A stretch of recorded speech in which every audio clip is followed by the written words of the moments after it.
What is going on, guys, and welcome to another video, and hope you're having a good day. Hope everything's going well.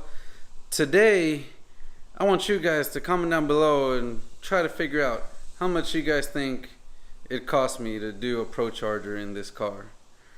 Put your comments down below and keep on listening to hear exactly what it costs to get a Pro Charger installed on your vehicle. So first of all, as you guys can tell, this is my Pontiac G8 GT, and it has got a Pro Charger, and I've spent more money than I hate to admit trying to get this thing running perfectly fine.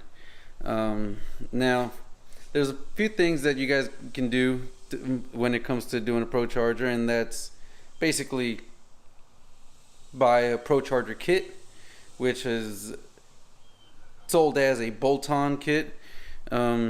It says they're sold stating you can bolt it on and you're good to go.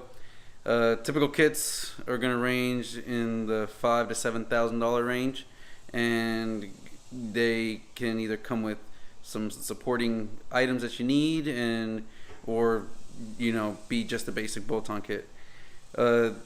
This particular car, I bought a used Pro Charger kit from another guy who had it on his G8, and it came with an upgraded F-series blower along with bigger intercooler. Now that intercooler is probably a couple $100 more expensive than the one coming in the standard kit, and the F-series blowers are substantially about another $1,000 or so more expensive than the standard ones that come in the kit.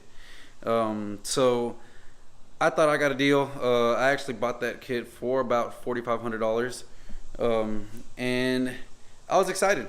I took it to a shop, and they quoted me another $1,500 to actually install the Pro Charger along with doing DOD delete. Now these cars come with something that's called a DOD delete, and a DOD, sorry, and that means that you have the car can shut down and run on 4 cylinders.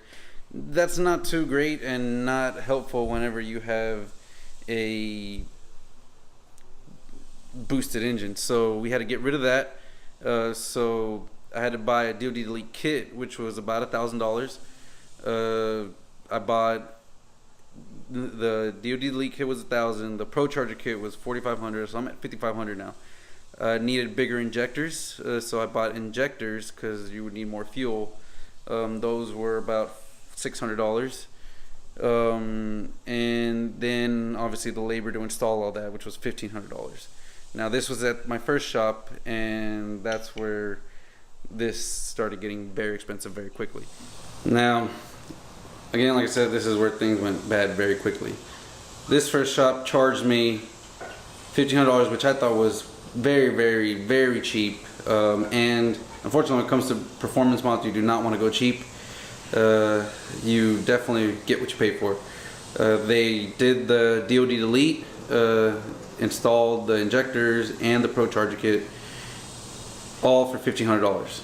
I paid $1,000 for the DOD delete, and then $4,500. So all in, the very first round I was in about $7,000.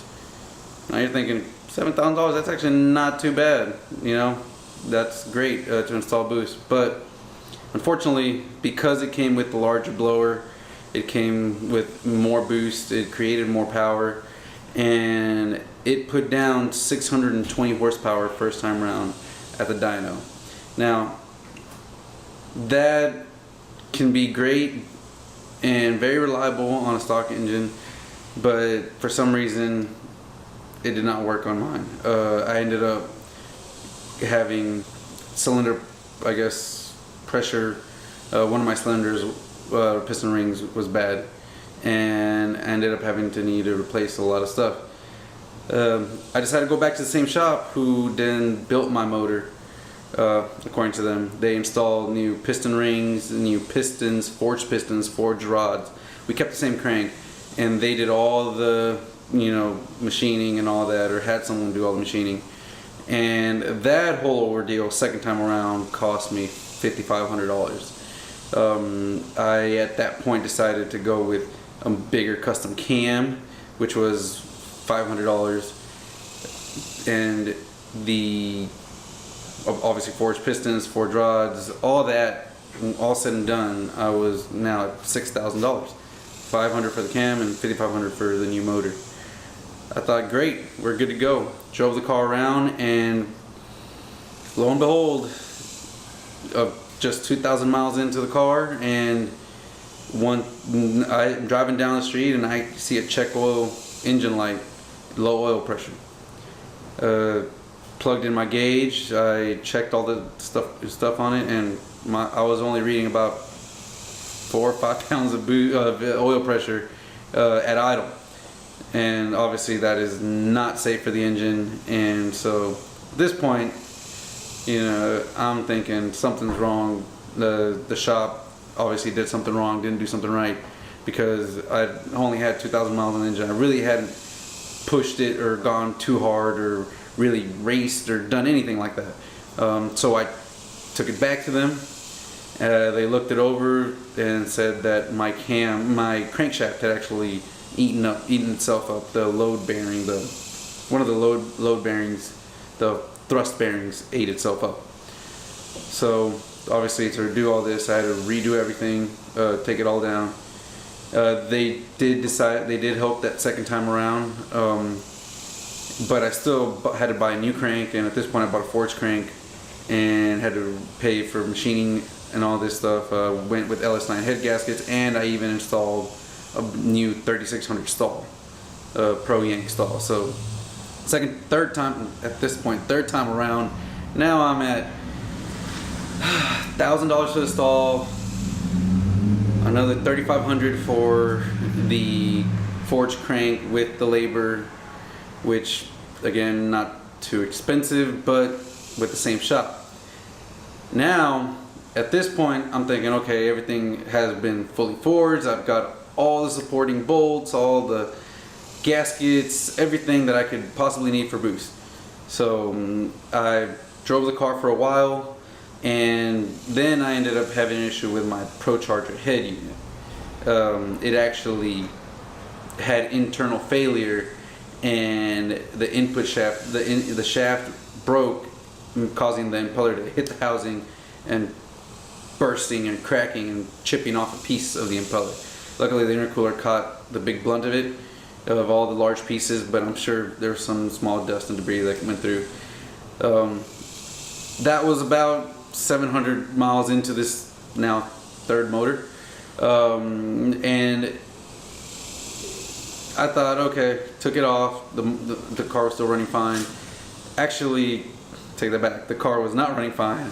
I have a boost and vacuum gauge, and my vacuum gauge was going all over the place, and the car was feeling very sluggish after that happened.